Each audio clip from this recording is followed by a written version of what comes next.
दुनिया चांद पे जाके बैठ गई, मैं अभी भी चूल्हे पे बैठी हूँ। लड़की स्कूल जा रही थी, उसके डैडी उसको समझा रहे थे। समझाना क्या भाई, सेब नहीं छोड़ा, लड़की का सेब खा डाला। मैंने कहा खाओ, सेब खा लो, लेकिन मेरा बोझ तुम संभाल लो। वो अपना बोझ संभालते हुए निकल पड़े स्कूल की ओर। घर आई तो मेरी बहन मुझे ऐसे देख रही थी जैसे मैं उस मर्डर करने के लिए आई हूँ भाई, मर्डर करने के लिए। फिर मैंने कहा भाई मैं अपनी लड़की का लंच लेने के लिए आई। इसको स्कूल छोड़ दिया, लेकिन लंच मैं उसका पैक कर रही थी स्कूल में। उसको लंच देने के लिए मैं यहाँ से निकलने ही वाली थी कि सामने एक अजीबो गरीब प्राणी खड़ा था भाई। नीचे इसको ठंडी लग रही थी, ऊपर स्वेटर पहना हुआ था।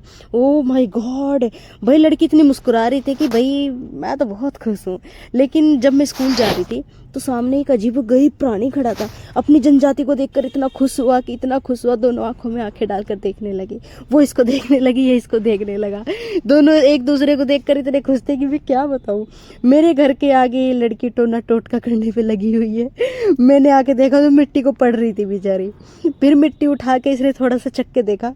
मुझे लगा यार टोना टोटका नहीं है, कुछ और ड्रामा कर रही है। मैंने इसकी शांति में भंग करने की कोशिश करी तो इसने मेरे हाथों को जकड़ लिया। मेरे हाथों को जकड़ते हुए भाई मैं तो बहुत डर गई। रास्ते में जा रही थी, एक सिंघाड़े बेचने वाला है, मैंने थोड़े से उसके सिंघाड़े चुरा लिए। घर लेकर आई तो बहन बोलने लगी दीदी कुछ सब्जी बनाने के लिए नहीं है। मैंने कहा छोड़ सब्जी, हम सिंघाड़े की बनाएंगे। सिंघाड़े की सब्जी वब्जी बनाकर मैं जैसे ही घर आई, घर में मेरे इतना काम फैला हुआ था कि मैं क्या बताऊं। मेरा काम कोई नहीं करवाता, मैं अकेली काम करती हूँ। मैंने फिर अपने चूल्हा चौका जो भी करा कर दिया। उस चूल्हे चौके को करने के बाद में मैं अब आराम से टेंशन फ्री हो गई। Thank you.